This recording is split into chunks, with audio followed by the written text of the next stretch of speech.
Welcome to Toffee TV. It is the starting 11 show. Wolves versus Everton, Molineux, 3 o'clock Saturday.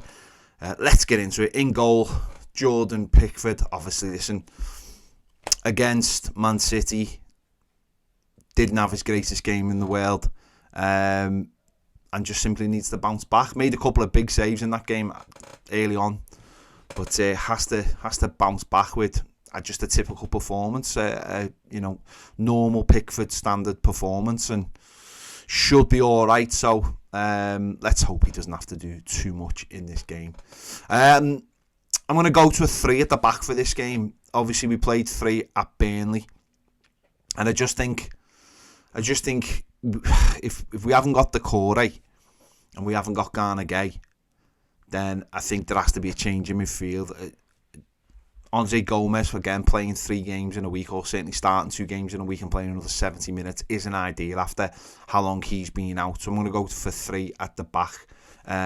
So starting right backs are James Tarkowski, Michael Keane and Jared Branthwaite. And there's a little bit of a balance because obviously Jared Branthwaite can play on the will play on the left hand side of that. So that's what was missing when we played Burnley, because Tarkowski was on the left hand side, and it's not ideal for him to play out there. So they'll play a similar formation. So I think matching them up makes more sense than crowbarring players into positions or certainly into that midfield. So that's my 3 at the back. Right wing back, Nathan Patterson, and I think he's actually more suited to that position at this stage of his career than right back. He's developing as a right back, but I think right wing back, he played that for Scotland numerous times, and I think that just suits his skill set a lot more at this stage. And on the other side, Vitaly Mykolenko coming in at left wing back, obviously just having to move forward a little bit, and that will be important that he does move forward a little bit and just doesn't just sit in as a left back for the game, and gets himself forward. Into midfield, the 2 deep line midfielders, Onana and James Garner. Obviously done this role before, so no issues with that at all. Onana did look a little bit leggy in the second half against Man City. I don't know whether he did pick up a knock he did pick up a knock in the first half, and I don't know whether that was bothering him for the rest of the game. But for me, those 2 obviously are our 2 centre midfielders at the moment, and we'll just sit in. Ahead of those 2, Jack Harrison and Dwight McNeil playing slightly more central than they normally do, and allowing the wing backs to get forward. Jack Harrison, we saw it again, done this role against Burnley, and we saw this against Villa in the Carabao Cup as well. So I think both of them can play from in to out, and also provide a good passing option for the wing backs as well, to get it into and then get it back wide or come inside. And obviously,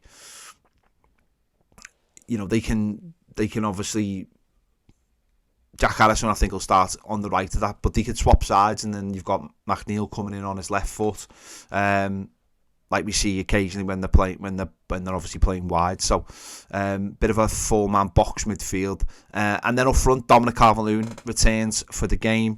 For me, I just think that he had the bit of a rest against Manchester City. He had a great chance in the second half, which he should have done better with. But again, I think Beto, his hold-up play, I just don't think is good enough at this stage, and we don't tend to play those balls that he likes round the corner to get him running with the ball. So unless the manager decides to play the both of them together, I think for me, away from home, we should have Dominic Calvert-Lewin starting the games, because I just think there's going to be a lot more back to goal action, and he's going to have to lead the line, and that's what he does. Yes, he has been putting the ball in the back of the net, and that is a concern, and he has to start doing that as a forward. But it is that hold-up play and that work in the line that is hugely important for this Everton team to get other players into the game. And the way we play as well, we do go back to front really, really quickly, and it is important that we do have that out ball, and I think Dominic Calvert-Lewin is just better doing that, because he's had more time learning his trade than Beto has. Simple as that. So That's my 11 anyway. Let me know your thoughts in the comments. Do you agree? Do you disagree? Who would you go for this game? Let me know. It's a big test for us this weekend, obviously, with having players out and having to restructure a team. It's been a difficult week. It feels like a lot longer, but it's been a really difficult, certainly 10 days. So let's hope we can get back to picking up some points and ending 2023 on a bit of a high. There you go. Let me know your thoughts. Give this video a like, subscribe if you haven't already. Make sure you check out the match preview with me and Baz as well. And if you want more videos, exclusive daily live videos, join us on Toffee TV Premier. The link is in the description and the QR code's coming on the screen now. See you later.